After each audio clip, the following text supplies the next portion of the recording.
President Trump has already moved to ban Muslims from entering the U.S. and threatens to build another registry. And it feels like we're at a similar crossroads to the one we faced 75 years ago after Pearl Harbor. So what can we learn from our history, and how do we fight back? I'm Salima Hamarani, and this is Making Contact. Shall I read you the statement? Donald J. Trump is calling for a total and complete shutdown of Muslims entering the United States until our country's representatives can figure out what the hell is going on. That's President Donald Trump from the campaign trail in 2016, You have no choice. calling for a total and complete shutdown of Muslims entering the U.S., a Muslim ban. Within a week of taking office, Trump signed an executive order, temporarily barring people from 7 Muslim-majority countries from entering the United States. Trump and his supporters also want a Muslim registry. Discussing drafting a proposal to reinstate a registry for immigrants from Muslim countries. Yeah, and perfectly honest, it is legal. They say it'll hold constitutional muster. I know the ACLU. And they want to use the mass incarceration of Japanese people as a precedent. A while ago, we did it during World War II with Japanese, which, you know, call it what you Come will, on. maybe You're wrong. You're not proposing we go back to the days of internment camps, I hope. No. But here's the thing. The United States already had a Muslim registry. It was called NSEERS, the National Security Entry-Exit Registration System. And the resistance we're seeing today is anchored by the network that formed to fight it. We have some breaking news that we want to bring you. September 11th, 2001. From New York City, apparently a plane has crashed into the World Trade Center in New York. You have no idea right now. There's another one. Another plane just hit. Right? Oh my God! Another plane has just hit. At 8:46 a.m., hijackers crashed an airplane into the North Tower of the World Trade Center, then the South Tower. By 10 a.m., the towers were collapsing. Around the country, people are glued to the television, watching as people emerge from the wreckage, coated in gray dust, wet with sweat and blood, shocked. People throw themselves from the upper floors of the building and fall to the ground. We've never seen anything like it in an American city. New York City. The firemen assembled here, the police officers, FBI agents, and you can see the 2 towers. A huge explosion now raining debris on all of us. We better get out of the way. In the days following 9/11, people came together to help New York recover. But as the death toll rose, many worried about what might happen next. Al-Qaeda took credit for the attacks, and anti-Muslim sentiment echoed through workplaces, schools, and on television. Many Muslims draped American flags outside their homes and shaved their beards, hoping the fear would pass. And that this is a radical, savage religion. The people aren't all radical, thank God, but the religion is the worst, most deadliest idea in the history of the world. But it didn't. We need to make sure that, the Bush administration used the chaos of 9/11 to push through drastic changes. They created the Department of Homeland Security, passed the Patriot Act, and sent soldiers to Iraq and Afghanistan to fight unending wars on terror. They built a mass surveillance apparatus, and they created NSEERS.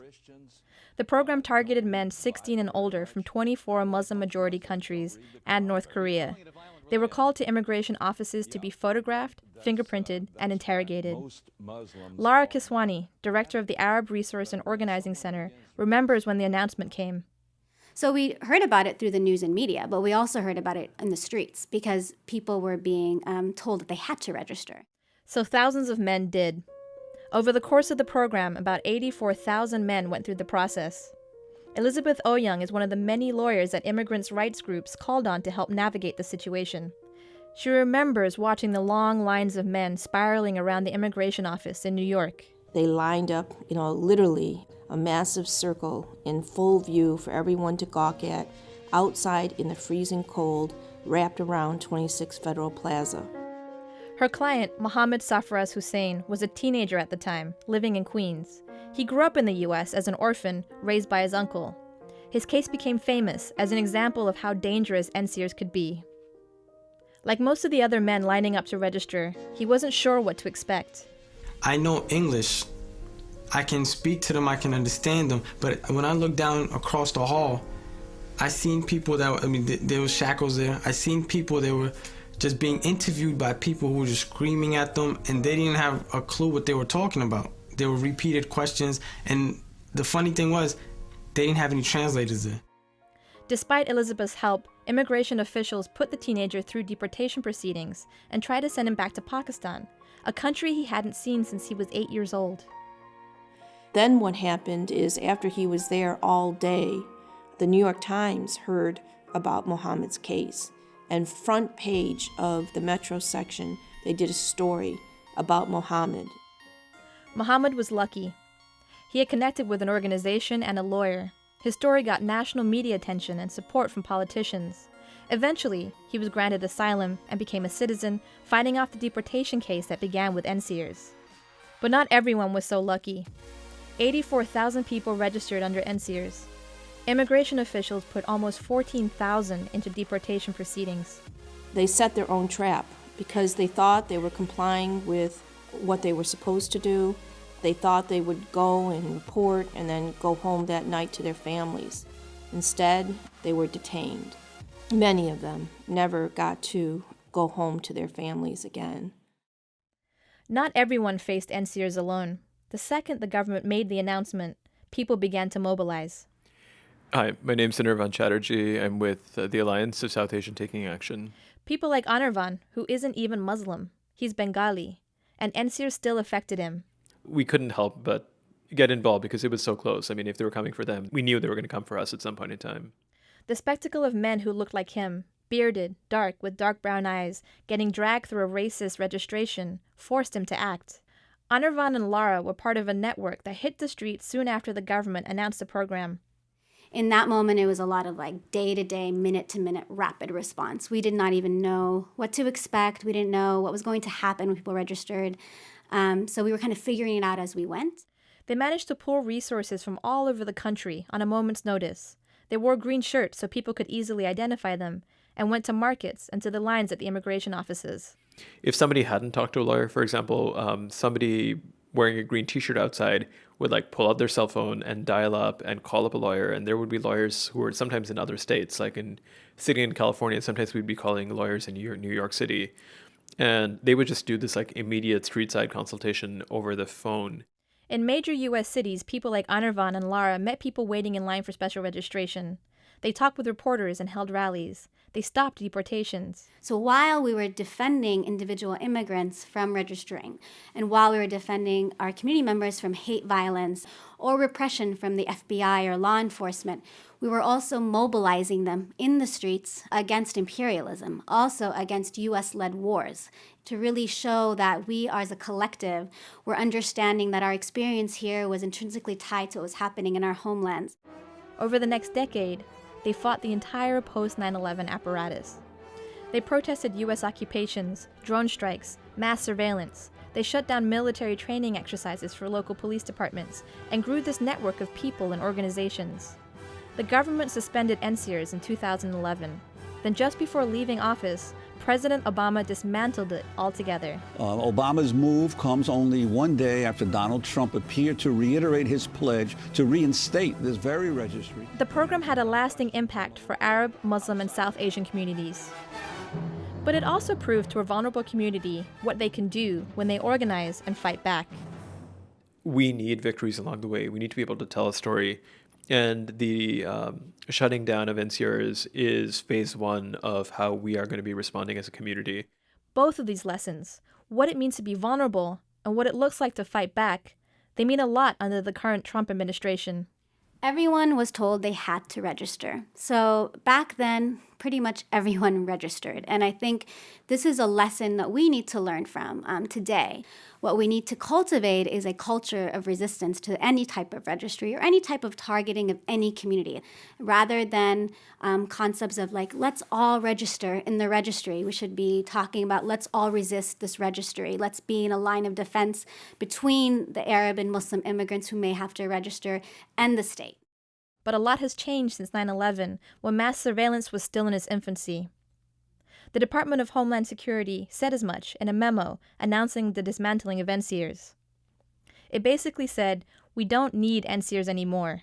We now have much more sophisticated surveillance tools and can track people in real time. So fighting a Muslim ban or a Muslim registry under the surveillance state of today, well, that's a different game.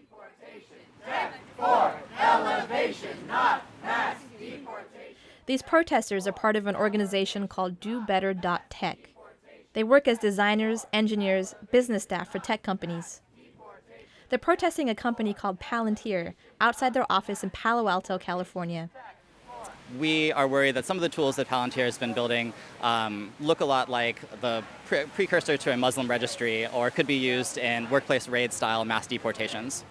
Jason Prado and Sophie Shea are two of the organizers of the protest. So 2 products have recently come to light, one called AFI and one called Falcon. I'll speak to AFI specifically. It was made to be a sort of connection or a scaffolding between multiple federal agencies.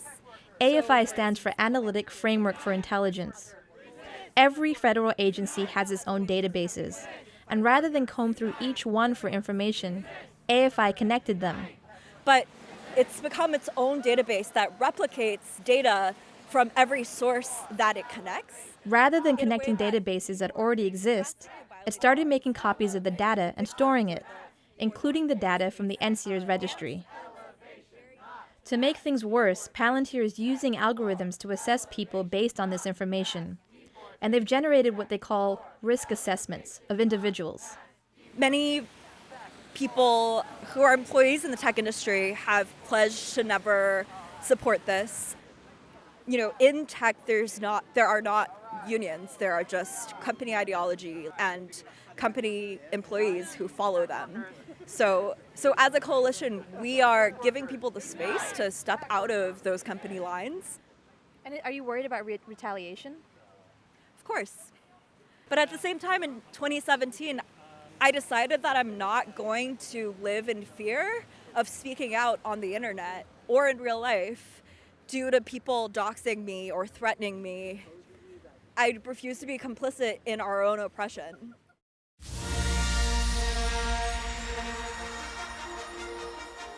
Today, millions of people are choosing not to be complicit. I suggest a new strategy, Arthur. Within 24 hours of Trump announcing the temporary ban on travelers from 7 Muslim-majority countries, people flooded airports all across the U.S. They shut down terminals and forced Customs and Border Patrol to free the travelers. And increasingly, people are looking at their own workplaces and neighborhoods as places to effect change. For tech workers, that meant challenging their own companies. But what about the rest of us? Where can we be effective and powerful? We're at a crossroads. History could repeat itself. We could recreate internment camps. We might create a new Muslim registry. Or we can fight, on a massive scale, for the world we want. The Force will be with you, always. That's it for this edition of Making Contact. Thank you to the Densho Archives for allowing us access to their oral histories. You can hear more interviews and access their internment curriculum at densho.org. And thank you to NYC Maharani Productions LLC for letting us use clips from their film, Whose Children Are These?, about NSEERS and youth in New York. To download a copy of this program or to subscribe to our podcast, check us out at radioproject.org. Our producers are Marie Che, RJ Lozada, Anita Johnson, and Monica Lopez. Our executive director is Lisa Rudman. Sabine Blazin is our web editor and audience engagement director. Our development associate is Vera Taikulsker. I'm Salima Hamarani. Thanks for listening to Making Contact.